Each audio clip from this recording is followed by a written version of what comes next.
Pessoal, olha só, se preparem porque o vídeo de hoje está simplesmente explosivo. O jogo virou e virou de forma esmagadora. Enquanto o Brasil enfrenta o terror do Comando Vermelho no Rio de Janeiro, o presidente Lula simplesmente negou ajuda nas operações de combate ao crime, deixando as forças de segurança sozinhas na guerra contra o tráfico. Mas não para por aí não. Enquanto Lula passa pano para criminosos, os Estados Unidos estão fazendo o que o governo brasileiro se recusa a fazer, combatendo os narcotraficantes e explodindo os barcos do crime na Venezuela, os mesmos bandidos que Lula teve a cara de pau de chamar de vítimas. E para completar esse cenário de vergonha nacional, Lula ainda teve a ousadia de dizer que a situação na Venezuela não será resolvida à base de bala, enquanto o ex-presidente Donald Trump apoia ações diretas contra contrabandistas de drogas que espalham destruição pelo continente. É ou não é o retrato da fraqueza e da hipocrisia da esquerda? Comenta aí a sua opinião, quem vocês acham que está certo, vocês acham que é o Lula, vocês acham que é o Trump, vocês acham que é nenhum dos dois? Vão comentando. Enquanto vocês comentam, gente, calma, porque nem tudo está perdido. Do outro lado da fronteira, a gente vê a direita ganhando espaço e acabamos de conquistar uma vitória esmagadora no Congresso, mostrando que o povo acordou e que a direita está mais viva e forte do que nunca. Eu vou trazer para vocês, o cenário está mudando, as máscaras estão caindo e o que está acontecendo hoje pode ser o começo de uma virada histórica. Então fica comigo até o final, porque eu vou te mostrar aqui, o que eu vou te mostrar aqui hoje vai deixar a esquerda com certeza em desespero, gente, e vai dar esperança para quem acredita em um Brasil de verdade, tudo bem? Então deixa seu like, compartilha o vídeo, bem-vinda, bem-vindo, obrigada e bora lá. Começa aqui já com o Brasil que tá de cabeça para baixo, enquanto o Rio de Janeiro vive aí, né, um verdadeiro campo de guerra, com o Comando Vermelho aterrorizando comunidades inteiras, o presidente Lula simplesmente nega ajuda federal nas operações contra o crime organizado. É isso mesmo, gente, o governo federal preferiu cruzar os braços em vez de apoiar quem está arriscando a vida para proteger o povo. E aí, gente, a gente se pergunta por quê? Por que tanta resistência em enfrentar o crime? Por que o governo que vive falando em cuidar do povo fecha os olhos para o terror que o povo está vivendo nas ruas do Rio? Enquanto policiais e moradores estão no meio do fogo cruzado, o governo prefere o discurso político ao invés de ação real. Parece que o medo de desagradar aliados vale mais do que o dever de enfrentar o crime organizado. E olha só essa matéria, gente, eu vou mostrar aqui para vocês a matéria que saiu aqui, inclusive, no Instagram, onde mostra que o Lula negou ajuda nas operações contra o Comando Vermelho que estão acontecendo agora no Rio. Presta atenção aqui que eu vou mostrar para vocês, eu vou compartilhar aqui a tela do Insta, mostrando para vocês o que está acontecendo. Olha só, saiu pelo jornal Gazeta do Povo.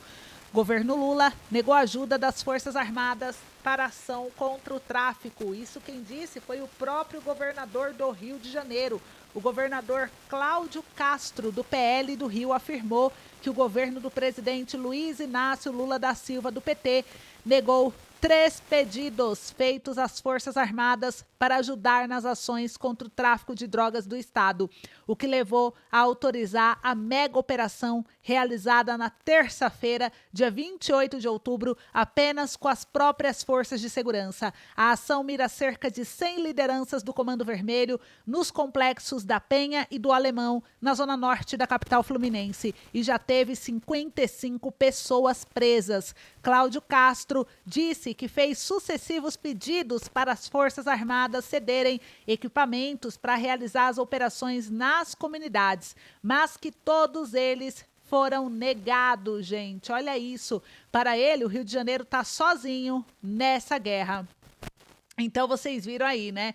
Várias pessoas aqui comentando a respeito, gente. Olha só, tem aqui o Alex comentou, só lembrando que foram 60 delações, 32 condenações, mais de 3 mil evidências nos autos processuais, 5-0 no STJ, 3-0 no TRF4, 1-0 na vara criminal, mensalão, petrolão, bilhões de reais repatriados dos paraísos fiscais através da Lava Jato.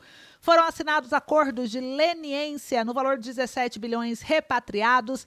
Todos os diretores das empreiteiras envolvidas são réus confessos, sendo elas Odebrecht, Oas, Andrade Gutierrez, Queiroz, Galvão, Camargo Correa e UTC, e depois de tudo isso, o detento é descondenado e nomeado presidente.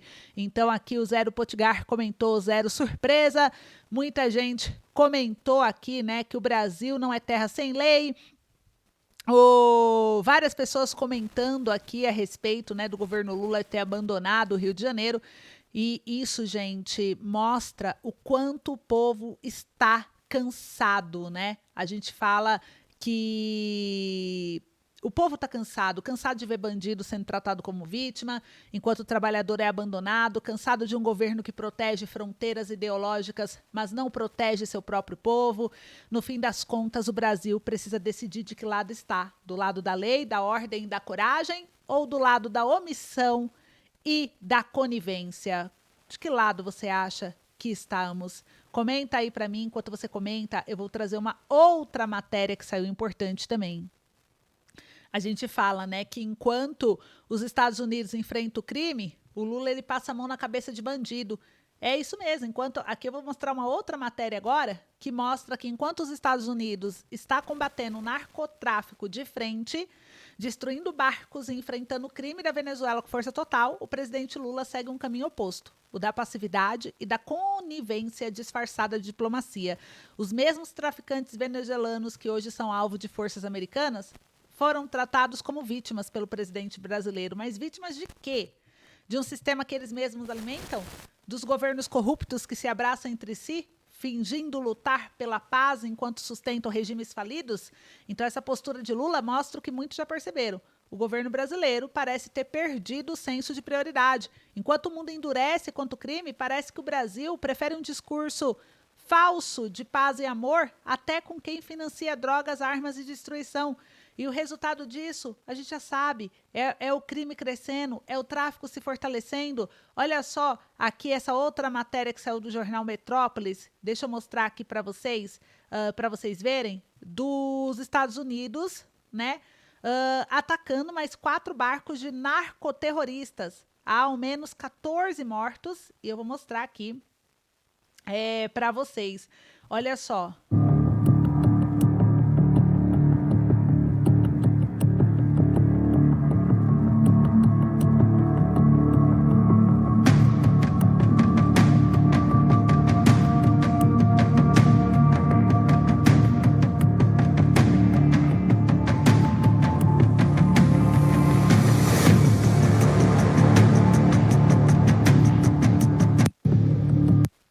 Então, vocês viram aí, gente, olha aqui, ó, os Estados Unidos, né, tá mostrando pelo jornal Metrópolis, realizaram 3 ataques letais contra 4 embarcações no Oceano Pacífico Oriental. A ofensiva empreendida pelo Departamento de Guerra dos Estados Unidos com mísseis e bombardeios resultou em 14 mortos e apenas um sobrevivente. O governo norte-americano divulgou a ação nesta terça-feira, dia 28 de outubro, e afirmou que todos que estavam a bordo dos barcos eram narcoterroristas. O governo do presidente Donald Trump chega à 11ª ofensiva em águas internacionais contra embarcações que navegam no Caribe, próximo à costa venezuelana e no Oceano Pacífico, próximo à América Latina.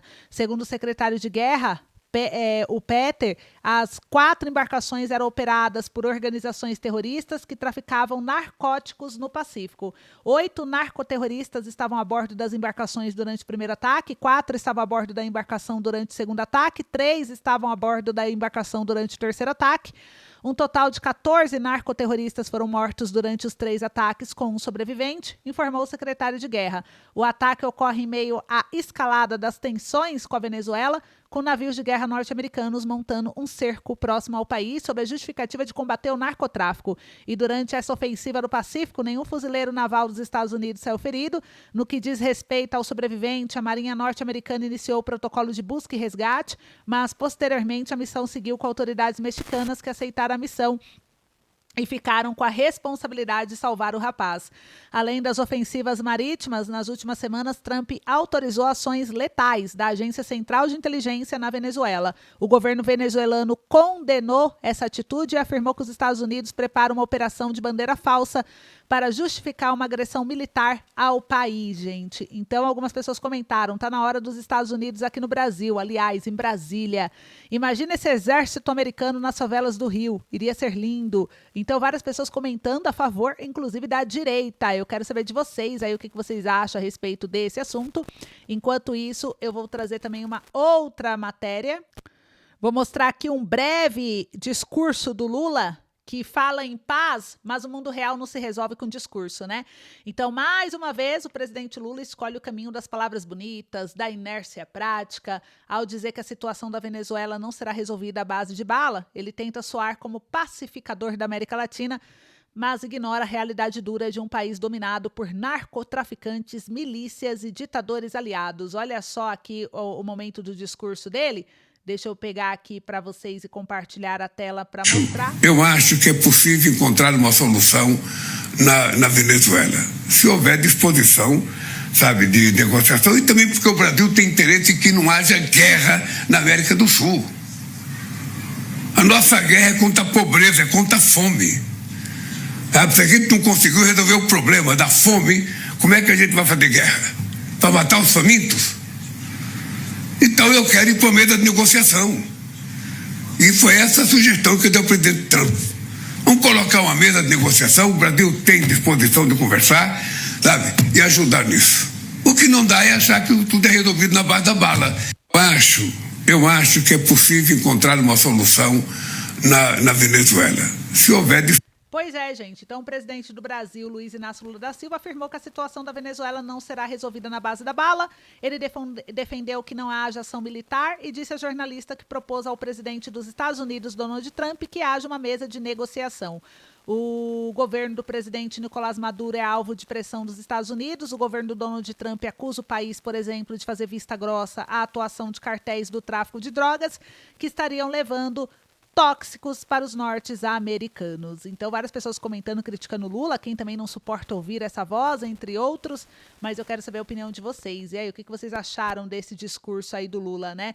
Porque enquanto Donald Trump e os Estados Unidos enfrentam os contrabandistas, como vocês viram aí na matéria anterior, e o crime organizado com ação, com estratégia, com coragem, o Brasil parece viver num mundo paralelo, onde basta falar em diálogo e fechar os olhos para o problema desaparecer, né? Só que o crime não desaparece, olha só, né? Ele cresce, ele se fortalece, ele atravessa fronteiras e ele chega aqui, no bolso e na vida do povo brasileiro. Então o Lula parece esquecer que sem ordem não há paz. A paz que ele tanto prega não vem de discursos em palanques, não, mas de governos que impõem limites e fazem valer a lei. Enquanto Trump combate aí o mal na origem, o Lula o convida para conversar. Um age, o outro fala. É muito simples enxergar a gestão dos dois, né? Então, no fim, o resultado é o mesmo de sempre. O crime agradece, o cidadão se desespera e o governo finge que está tudo bem, gente. Então, comenta aí a sua opinião sobre isso. E agora, para encerrar aqui esse boletim, eu vou encerrar com uma matéria do jornal da UOL que trouxe, que a mídia exalta Lula, mas o povo está despertando. E o Milei é a prova disso. Muitos dizem que a esquerda está perdendo que a direita está perdendo para a esquerda, que a esquerda está recuperando a boa comunicação. Mas, gente, olha só, não se iludem não. Menos impostos, mudanças trabalhistas, o que esperar de Milei após eleições, gente. O Milei teve uma vitória esmagadora. Após a surpreendente vitória nas eleições legislativas no domingo, o presidente da Argentina, Javier Milei, concentra seus esforços nas agendas econômicas e trabalhista. O governo garantiu o mínimo de 1/3 dos assentos no Congresso e está próximo de formar uma maioria por meio de alianças. O Milei disse que quer extinguir 20 impostos. Para a reforma tributária, temos um plano para reduzir 20 impostos agora, expandindo a base tributária para que, ao reduzir as alíquotas, a sonegação se torne útil. Em outras palavras, as pessoas não vão querer ficar no setor informal, mas, primeiro, é preciso modernizar o mercado de trabalho, o que não implica perda de direitos. E o presidente apoia o projeto que fragmenta férias, apresentado no ano passado. Segundo o jornal argentino, o texto permite a fragmentação dos períodos de férias, a implementação de bancos de horas e outros arranjos flexíveis por meio de acordos coletivos de trabalho. Então, gente, o Milei teve uma vitória esmagadora no Congresso. O resultado das urnas também deve facilitar o socorro financeiro à Argentina prometido por Donald Trump. Os Estados Unidos ofereceram um resgate no valor de 40 bilhões de dólares, incluindo aqui uma operação financeira de 20 bilhões de dólares já assinado e uma proposta de linha de crédito de mais de 20 bilhões de reais. reais.